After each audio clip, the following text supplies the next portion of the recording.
I, uh, I thought, focusing on war and all of that might be kind of heavy. That we would need a joke or something.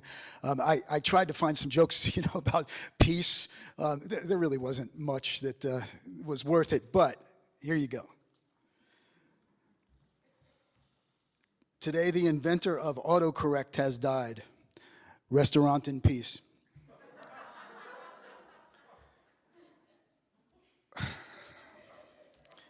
What do you give a country that hasn't rang its bell for war in 100 years?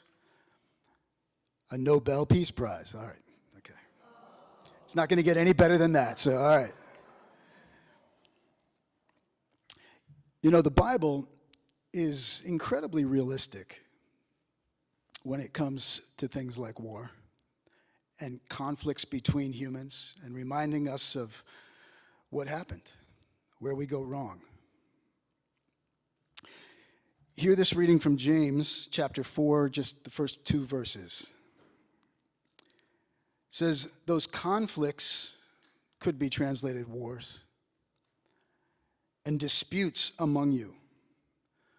Where do they come from? Do they not come from your cravings that are at war within you? You want something and you don't have it, so you commit murder. And you covet something. Could be translated, you lust for something. And you cannot obtain it, so you engage in disputes and conflicts or wars. Sometimes it's that simple. Proverbs 6. Verses 16 through 19, some strong words from the Proverbs. It says, there are 6 things that God hates, 7 that are an abomination to God. Haughty or arrogant is the word, eyes. A lying tongue. Hands that shed innocent blood. A heart that devises wicked plans, feet that hurry to run to evil, a lying witness who testifies falsely and sows discord within the family. It's pretty to the point. And the Bible also offers the solution, the antidote to this illness of human forgetfulness and egocentricity. Jesus spoke and said, I'm the light of the world. Whoever follows me will never walk in darkness, but will have the light of life. And then in Matthew 5, that was John 8, by the way, Matthew 5, verses 14 through 16, Jesus says to the disciples, to us, you are the light of the world. A city built on a hill cannot be hid. No one, after lighting a lamp, puts it under the bushel, but on the lampstand so that it gives light to all the house. In the same way, let your light shine before others so that they may see your good works and give glory to your Father in heaven. And then in Matthew 5, Jesus said, blessed are the peacemakers. They will be called children of God. So here we are, smack in the middle of an overwhelmingly dark example of some of the worst that we humans are capable of doing to ourselves and each other. My message today is going to deal with this situation a bit, but I want you to know I'm not going to deal with this every week. I don't want you to think I'm not going to come to church. I don't need to hear any more about the world. I'll do my best to speak into it when I need to, and also to remind us that there's other things going on in life, and celebrate that. And this won't be a bummer. Hopefully quite the opposite. Part of why I asked Martha to share the reading from Braiding Sweetgrass is because of the way in which the reading connected the bombing in Baghdad a while back with the energy of trying to protect salamanders crossing the road in the middle of the night. And that reading is a soulful reminder that everything's connected.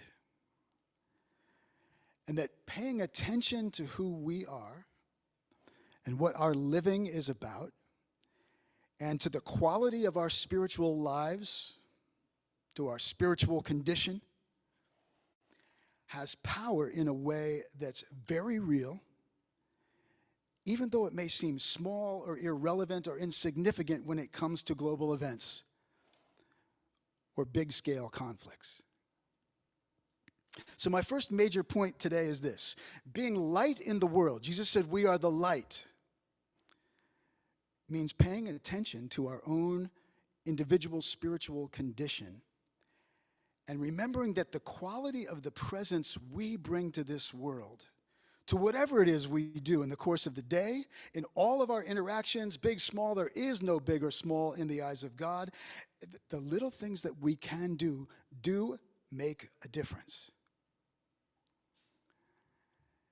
Everything is energetically connected.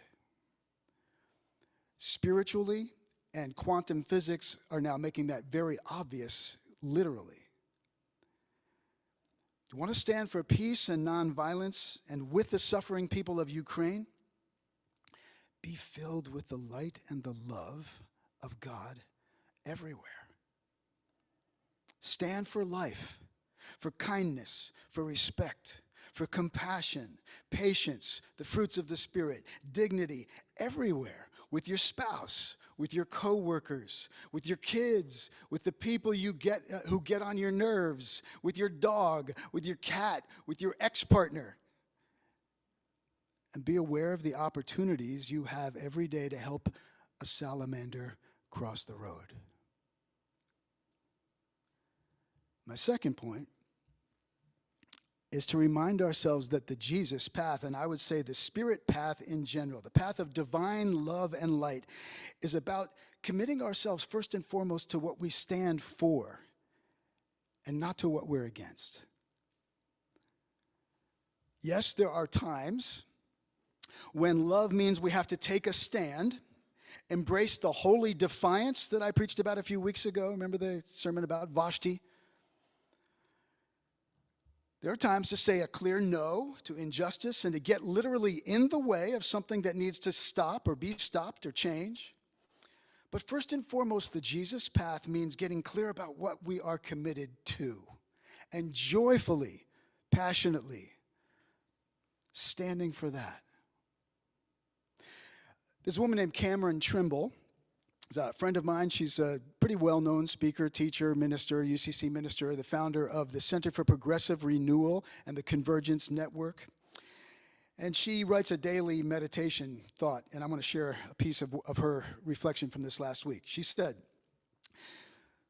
"Sociology and cultural studies teach us that groups of people often define themselves mainly by who they're not, what they're against, what beliefs they do not hold, what behaviors they do not practice. They define themselves in the negative, against another group, issue, ideology, or politic. Their very identity requires a problem or an enemy. They need someone to oppose to act with any force in the world. Living by what we are for, what we support, what we love, what we cherish, is harder to sustain. Its boundaries are more porous, and its welcome is more inclusive. This is why we can easily point to historical moments of great violence, but it's harder to see historical movements of great love. Living in the positive requires higher consciousness. It requires intention. The world's great spiritual leaders refused to fall into the binary trap by feeding oppositions. They saw clearly that binaries, either or, conservative, liberal, white, black, rich, poor, all forms of us, them, tend to be competing magnetic forces, creating and often locking us into polarity and tension. And instead, She said, the great spiritual masters like Jesus all teach us what's needed is not stronger force to sway the pendulum.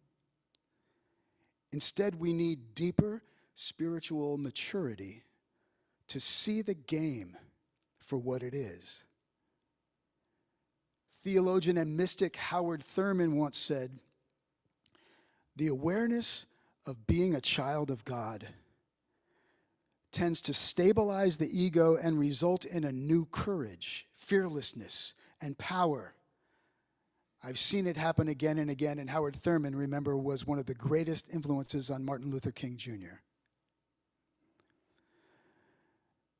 When Jesus, I'm still quoting Cameron's, when Jesus found himself facing opposition, he didn't argue about the rightness or wrongness of a position.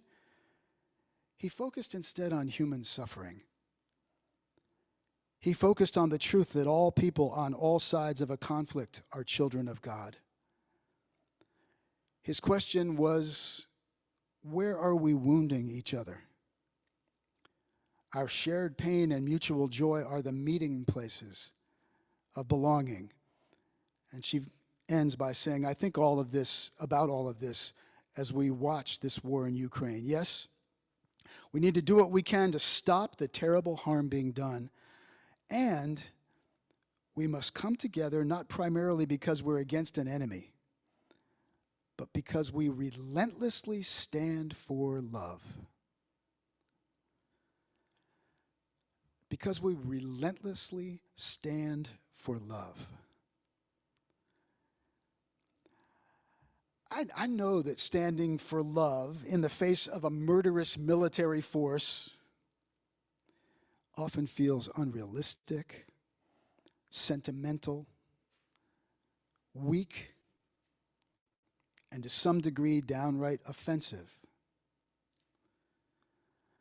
But let's remind ourselves that Jesus was anything but weak. He stared down and called out the Roman Empire and the root causes of injustice and oppression everywhere, paid the price for it with his life, but his only weapon was love and truth. And he reminds us that there is no more powerful force in the world than the love of God, but it's a different kind of power. So my last point is this. Let's commit ourselves more deeply than ever to the power of love, God's love. Let's wage peace, stand for peace with as much passion and creativity and commitment as we possibly can, even when there's no way to know whether or not our efforts are effective or in a way that we can measure or prove. And that's the hard thing about this spiritual stuff, soul force. It's really hard to verify whether it's making any difference, isn't it? There's always this tendency to think, praying doesn't really do anything. What are we really doing here? You say, yeah, okay, let's pray for peace, but I'll take the jet fighters, please. And there's a time for jet fighters. That's another sermon. But the one who speaks to me so often when it's time for these issues of what you can and can't quantify is Brene Brown. Brene Brown's a researcher. She's done great work on the issue of vulnerability, social scientist, psychologist, TED Talk. She's a rock star in the New Thought movement. And she said when she began her career as a researcher, she had a sign. She was trained to have hardcore research.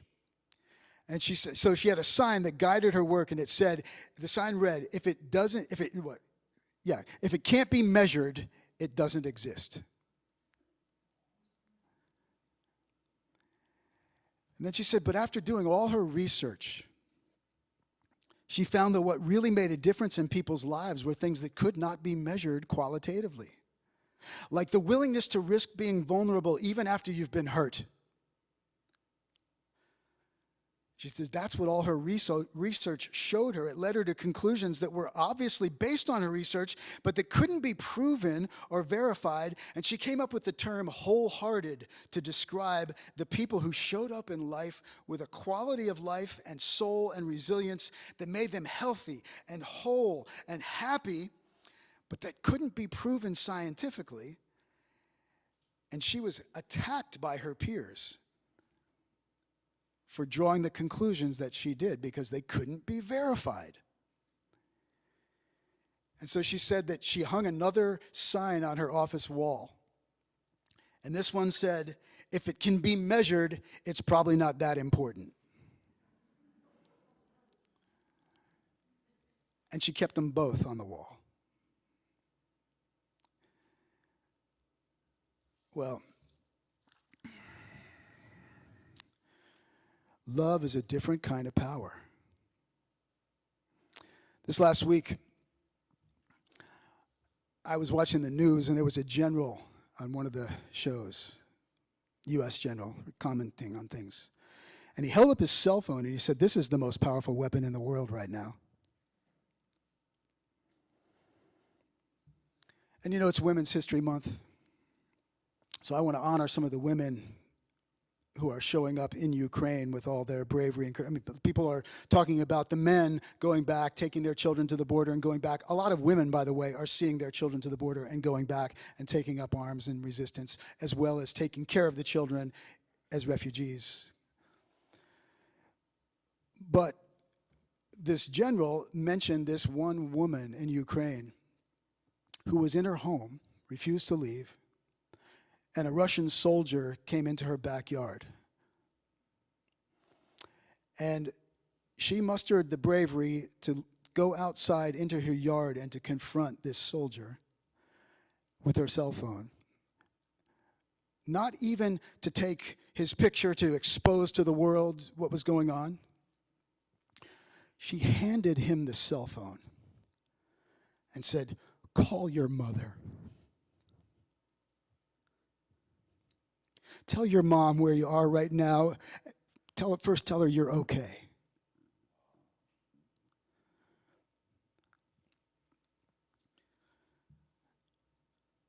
That's power.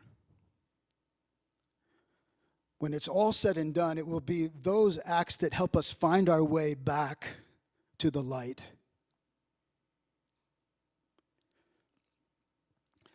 And we all get to do them.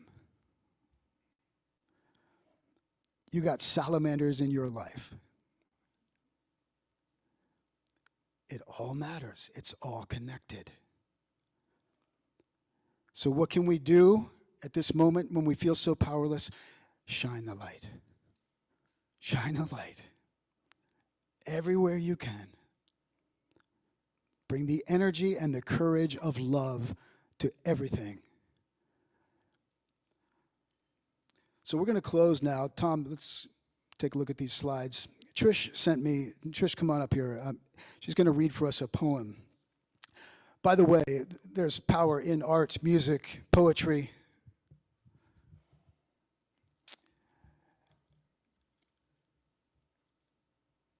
Poet David White saw this picture this last week. And reflecting on it metaphorically, as the fear and the isolation of Putin. Go to the next one. That's Putin with President Macron from France. Next one.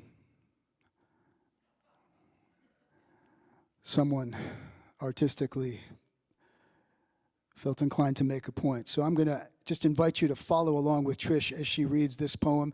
And then when the poem is done, Diane is going to begin playing Let There Be Peace on Earth. At which point I'm going to invite you all, in whatever way you like. As the Presbyterians say, they quote the scripture from Corinthians, let all things be done decently and in order. You come forward to the table, and